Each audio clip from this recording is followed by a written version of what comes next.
நான் பெரிதும் மதிக்கக்கூடிய தனது அரசியல் குரு தலைவர் கலைஞரின் மகள் கனிமொழி எனது மகளையும் மகனையும் வாழ்த்தியதாக நடிகர் நெப்போலியன் நிகழ்ச்சியுடன் தெரிவித்துள்ளார்.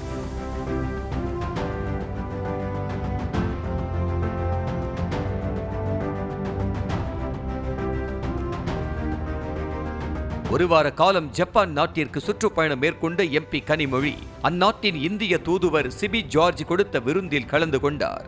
அதில் நடிகர் நெப்போலியனும் கலந்து கொண்ட நிலையில் அவரின் இல்லத்திற்கு சென்ற அவர் நெப்போலியனின் மகன் தனுஷையும் மருமகள் அக்ஷயாவையும் சந்தித்து வாழ்த்து தெரிவித்தார்.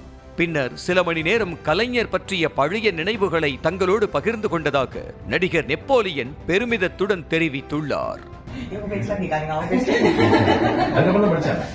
ரெண்டு குழந்தைங்க பிறந்ததுக்கு அப்புறம் டிகிரி முடிச்சு அதுக்கப்புறம் MBA படிச்சு. My husband's from Singapore. I find people, they're very disciplined in both countries, but here they're much more polite. டக்குனு லேட் ஆகுது கருமாறிச்சு. டக்குனு நாங்கள் 2 பேரும் பிடிச்சிட்டோம். பிடிச்சோடனே போலியா தள்ளாத வயசுக்காக தள்ளுதே. அந்த சர்ஜரிக்கு அப்புறம் தண்ணி கொடுக்க மாட்டாங்க இல்லையா, தண்ணி கேட்டுட்டே இருந்தாங்க. அந்த அம்மா வந்து வாயை மாத்திரம் தொடச்சிட்டு இருந்தது. அப்ப கேட்டாங்க, அவங்க பேர் என்ன காவேரியா?